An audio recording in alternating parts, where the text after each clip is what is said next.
Filip Gustavsson puked all over the ice and still found a way to stymie the Colorado Avalanche as the Wild won their first game out of the break 5-2.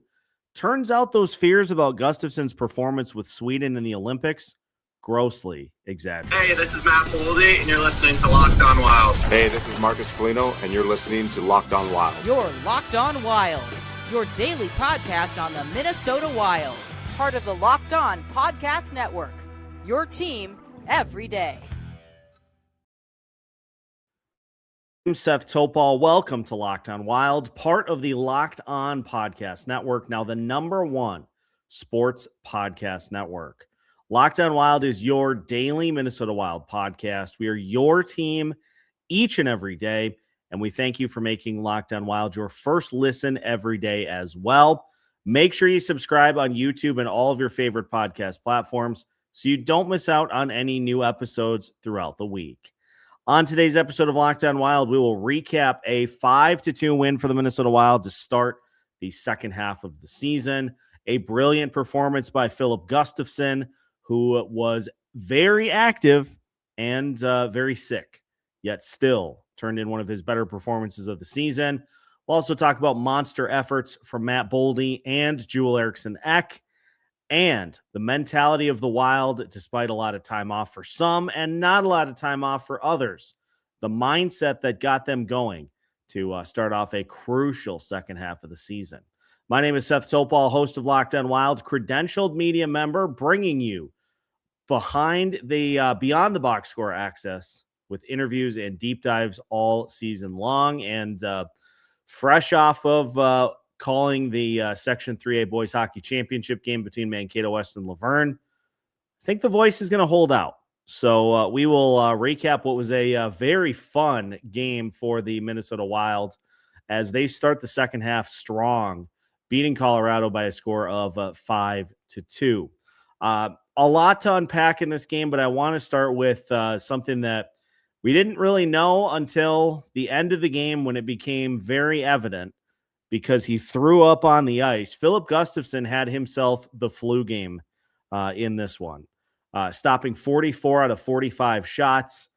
He was able to do some really good work on the power play, and even had a couple of instances where he had to make saves when the Wild were on the extra attacker as well. So just a great game for Gus overall. And this is why it was so interesting in seeing all the reaction to what happened in the Olympics.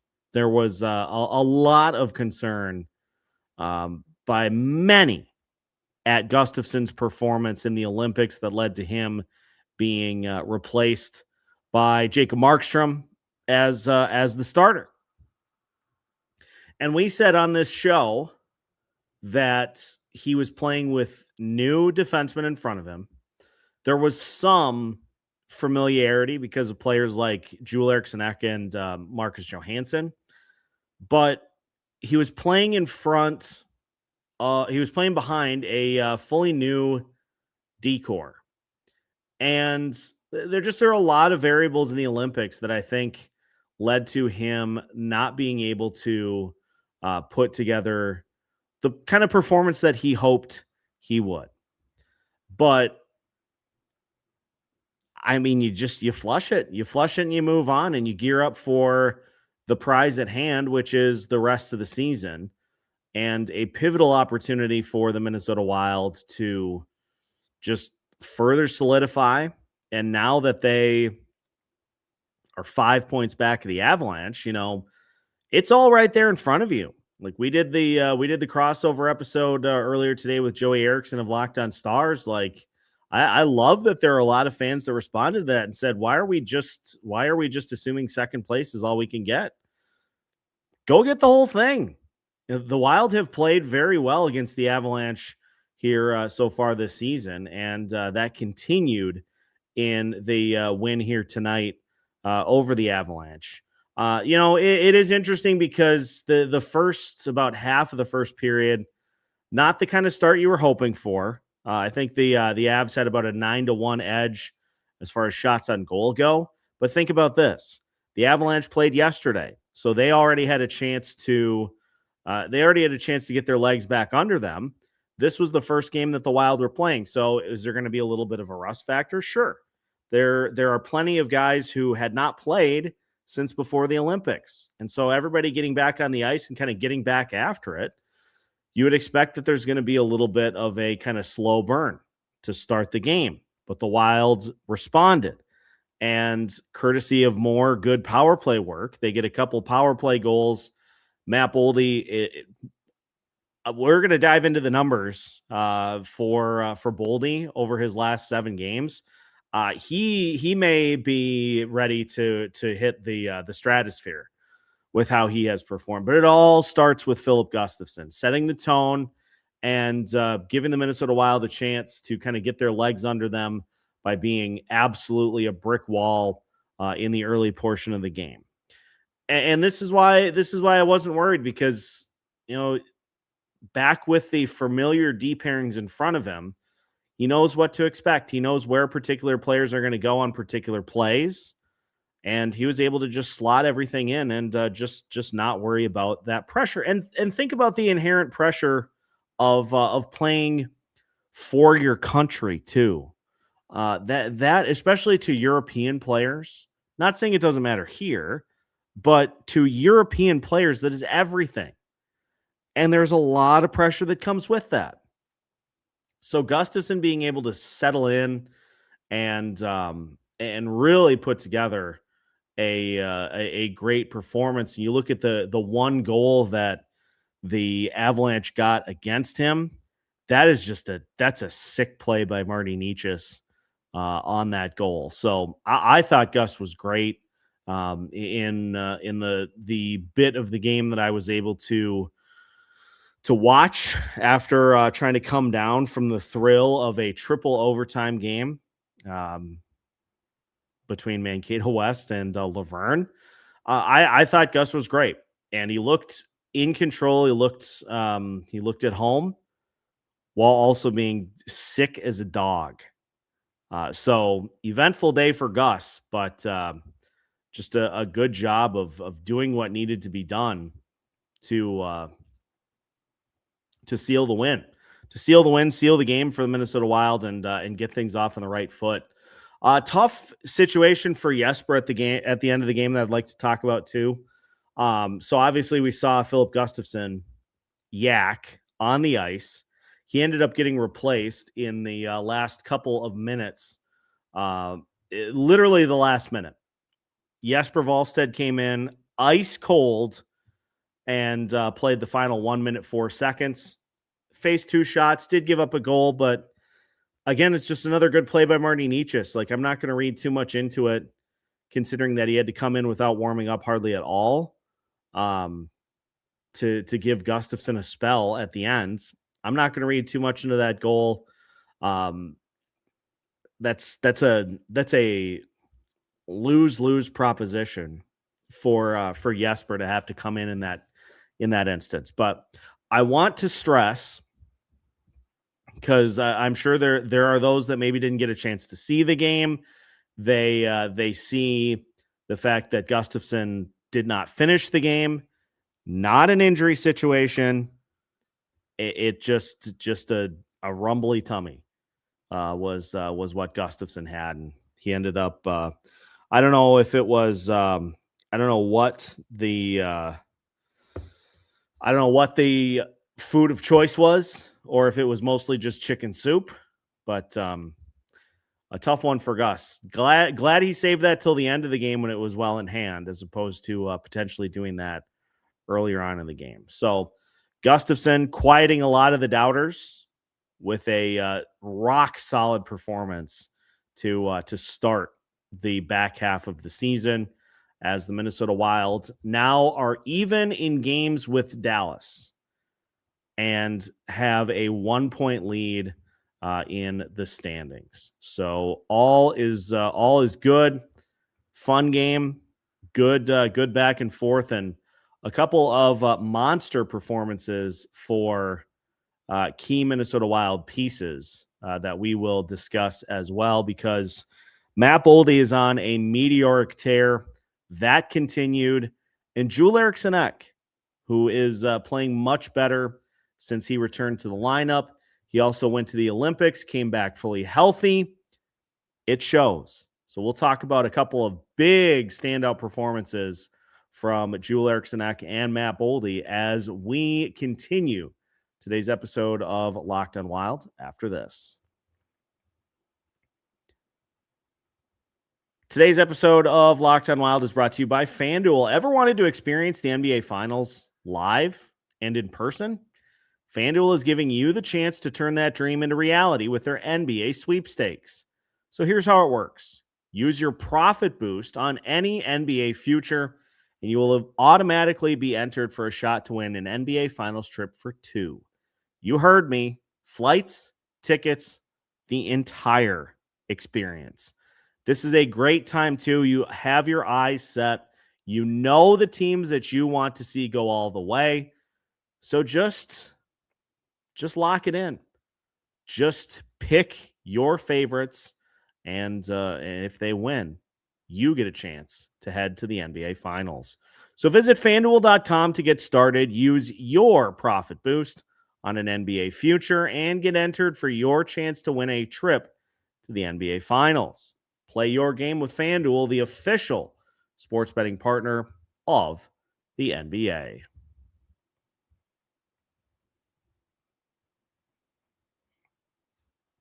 Welcome back to today's episode of Locked on Wild. Once again, we thank you for making Locked on Wild your first listen each and every day. Once again, we thank you for making Locked on Wild your first listen every day as well. And if you are looking to level up your Locked on Wild experience, the Everydayer Club and the All Access tier are just right for you. And with the trade deadline coming up next week, perfect opportunity to jump on board with the Everydayer Club. You, of course, get ad-free editions of Locked on Wild, plus access to the group discussion and the Discord server for Locked On as well. If you are looking for, if you kind of want to test the waters and see how things are, use code DEADLINE ahead of the trade deadline next week for 1 month free. Link is in the show notes of this episode. So check out the Everydayer Club. Plus, also the All Access tier, new piece of exclusive content for the All Access tier. We're calling them Taupe Talks. So check those out as well. We'll have one for you first thing in the morning on the All Access tier. So all that information, again, can be found in the show notes. Code DEADLINE ahead of the trade deadline for your chance to join the Everydayer Club for 1 month free. Matt Boldy is on quite a run here over the last several games. I want to start with our good friend Alex Micheletti, who did a good job of summarizing the statistics for Boldy here tonight. And Boldy has, as I mentioned, 15 points in his last 7 games. 15 points in his last 7. That coincides with when he came back into the lineup. And mercy, he was unbelievable again tonight. 2 goals, 2 assists, second consecutive 4-point performance by Matt Boldy. He had 10 shots on goal, 22 minutes, 42 seconds of time on ice, and was a +2 out on the ice as well. Minnesota Wild PR takes it a step further. Boldy also extended his point streak to a season-high 7 games. He's got 7 goals, 8 assists, 15 total points in that span. With the shorthanded goal, he ranks tied for first in the NHL in shorthanded goals this year with 4, third in goals with 34, and he's tied for 11th in points with 66. His 4 shorthanded goals are tied for third most in Minnesota Wild history. Brian Ralston had 5 in 2005-2006. Wes Walz had 7 in 2000-2001. So Boldy climbing up the list, but the goal disparity, the goal breakdown for Boldy speaks to his versatility as far as a player and where he is able to where he's able to pick things apart and take advantage of opponents. The fact that he is getting massive amounts of penalty kill time speaks to his versatility and the ability for him to impact both ends of the ice. He's got, so before the game tonight, in 54 games, Boldy had 20 even strength goals, 9 power play goals, and 3 shorthanded goals. So talk about that for a breakdown. Talk about that for a distribution of his goals. And now, if you look at the adjusted numbers, he is pushing 50. He's pushing a 50 goal pace for the Minnesota Wild this season. It is just one of the most meteoric. It's one of the more meteoric rises you will see. And one of the crucial goal in the gold medal game to get things started for Team USA. He looked great in the Olympics. He's looked great all season. It all stems back to the series against the Vegas Golden Knights last postseason. Boldy was one of the most noticeable players on the ice, and he has just extended that to every aspect of his game since that point. There has not been a lull. It has just been consistently good play for Matt Boldy over that stretch, and that continued tonight. He was one of the best players on the ice for either team. But another player that I think we need to give some major credit to is Joel Eriksson-Ek, who had 2 power play goals tonight. And now he's up to 17 goals on the season. For a guy who last year, he had his whole season cut short. And, you were wondering, like, is he going to be able to get back to it? And he had a slow start offensively this year. But now he is pushing 25 goal pace, and he has exceeded every single statistical number from last year to this year. And I think the health is the number one factor. Health is the number one critical piece and critical component for that. The fact that he was able to come back from injury healthy, was able to come back from the Olympics healthy, I think is just going to set him up nicely for the rest of the season. And if he plays like we know he's capable of down the stretch, because he's healthy, then that's just going to further what this Minnesota Wild team is capable of doing. And those two, they feasted all night tonight, but they certainly were not alone in that regard. Here are a couple of other statistical notes for you from tonight's game, courtesy of Minnesota Wild PR. Kirill Kaprizov had 2 assists. That stretched his point streak to 5 games, in which he has 4 goals and 4 assists in that span. He has 20 points in his last 11 games, and he is tied for 6th in the NHL in scoring with 72 points this season. 32 goals, 40 assists, 72 total points for Kirill Kaprizov this season. Oh, and Quinn Hughes extended his point streak to 11 games. He has 19 points, including 17 assists and 2 goals in that 11-game point streak, which extends the franchise record as the longest assist streak in the NHL this season. So Quinn Hughes continuing to just rubber stamp this Minnesota Wild offense every night, every single night for the Minnesota Wild, and just a massive win against the Colorado Avalanche to get the second half of the season started. And not another one of those like, oh, the Wilds, they kind of stole one away. Like they earned it. They certainly deserve to win this one, and they took full advantage in the second period and beyond.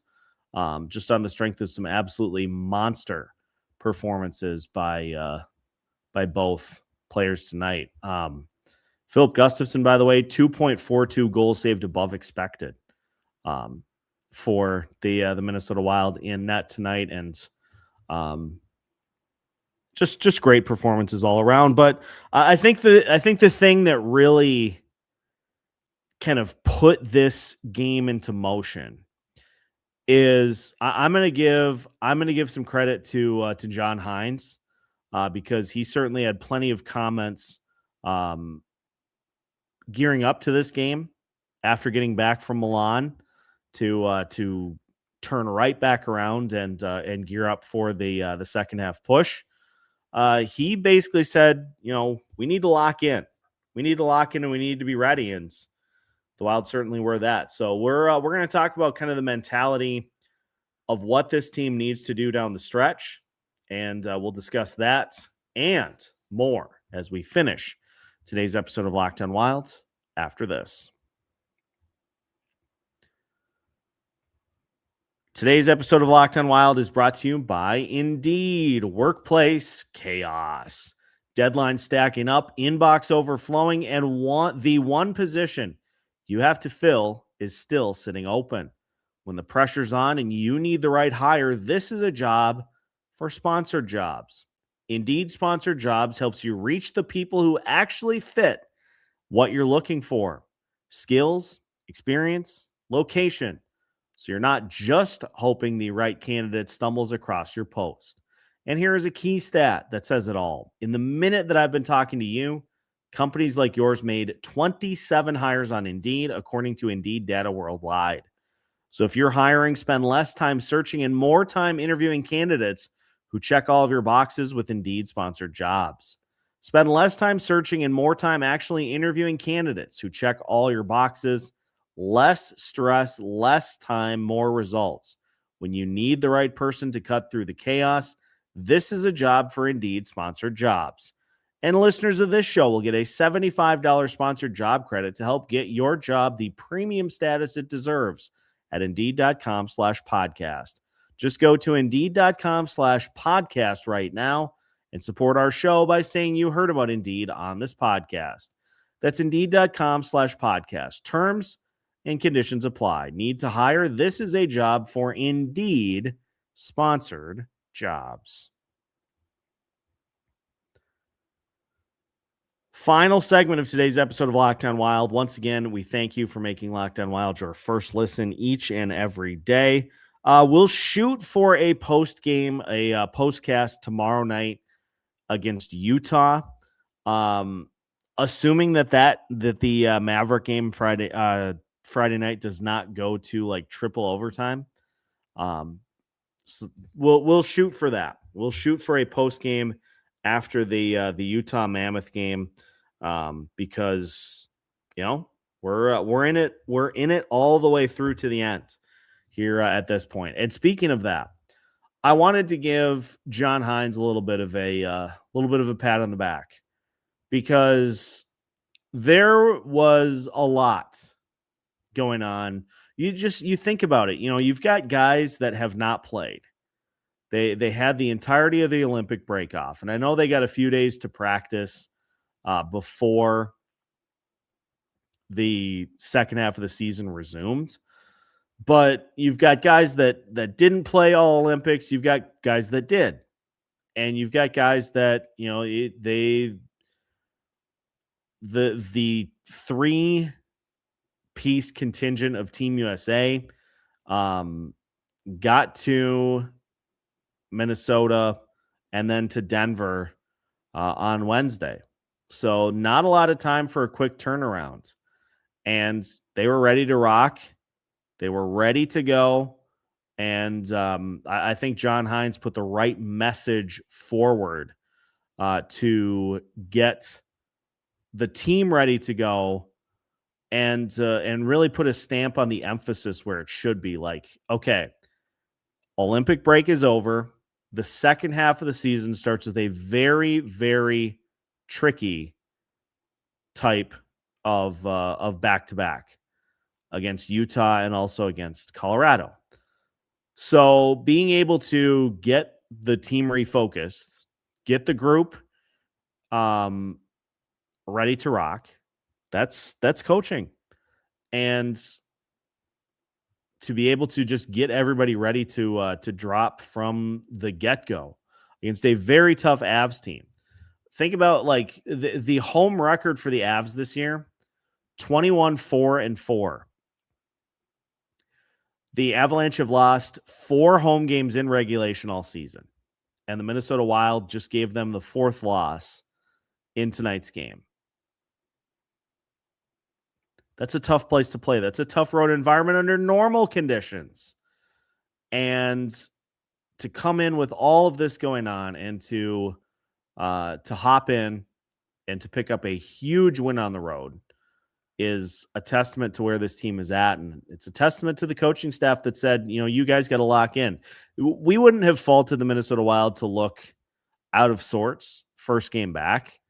There were plenty of teams that did over the course of the last 2 days, but the Minnesota Wild, not one of them. Maybe the first 7 or 8 minutes of that first period, sure, they did not have as good of a start. I think that more spoke to the Avalanche just knowing, hey, we're playing the Wild tonight. We got to get off to a good start ourselves. Beyond that, the Wilds, they took this game into their hands and they came away with the win. So glad the team was ready to rock. Now, it will be interesting to see what tomorrow night looks like because the Utah Mammoth certainly possess an abundance of speed. But the Wilds, all the struggles that the Wild have had with Utah were pre-Quinn Hughes. So we can't judge those results the same because we have not seen the Wild attack the Utah Mammoth with Quinn Hughes. We have only seen them lose in the first month of the season when the Wild were playing just abysmally bad hockey. They lost to Utah by a score of 6-2. So that Minnesota Wild team no longer exists. This Minnesota Wild team that we have watched has been playing some really, really good hockey lately. So should be a fun matchup. We'll have a preview for you coming up tomorrow, in addition to other news and notes. But I needed to finish tonight's show because Joe Smith, just putting out for The Athletic, that one Stephen Stamkos has some of the names on his list of teams that he would approve a trade to include the Minnesota Wild. As Smith notes, the list includes the likes of the Minnesota Wild, the Tampa Bay Lightning, and the Dallas Stars. Those are some of the teams that Stamkos would be amenable to going to. The Tampa Bay Lightning makes sense because he was there previously. But he wants to go somewhere, as Stamkos mentions, quote, "You want to win." If Stephen Stamkos were a one-year rental, I would be banging the table to make that happen. Unfortunately, for all involved, that is not the case. And you have, in addition to this year, you also have another year on the books of Stamkos beyond this. You've got 2 years, in fact. Stamkos has $8 million for the next 2 seasons, in which he would be 39 years old. That I'm not as amenable to. If you could bring him in for a 1-year rental and just say, hey, Nashville, retain a bunch of the salary, do that yesterday because he is starting to heat up at the right time. And he's got 29 goals on the season. He's still got it as far as the scoring goes. Components of the game, you can maybe question, but not with multiple years on the table. It's too much of a. There are too many hurdles that have to be cleared by doing that deal. But I find it interesting that the Minnesota Wild were on his list, which I think speaks to where this Minnesota Wild has been put on the map thanks to acquiring a superstar that can play along Kirill Kaprizov and Matt Boldy. We'll call that the Quinn Hughes effect. That players are now that eyeballs have been turned and players are willing to come here to play alongside those guys. So that's a fun byproduct of this season, is that this team has been put on the map. But as far as a Stephen Stamkos trade goes, there are a lot of hurdles that would be required in order to make that happen. So just food for thought. Just wanted to leave you with that. And we'll have plenty more coming up for you on tomorrow's shows. We'll have a preview for the game against Utah. And also I wanted to just look at a couple of other key areas for this Minnesota Wild team now that the second half has started. So we'll talk all about that and more on tomorrow's episode of Locked On Wild. Make sure you follow and subscribe so you don't miss out on any new episodes throughout the week. We've got you covered every Monday through Friday, all the way down the stretch to the postseason. We are Locked On Wild, part of the Locked On Podcast Network, your team every day.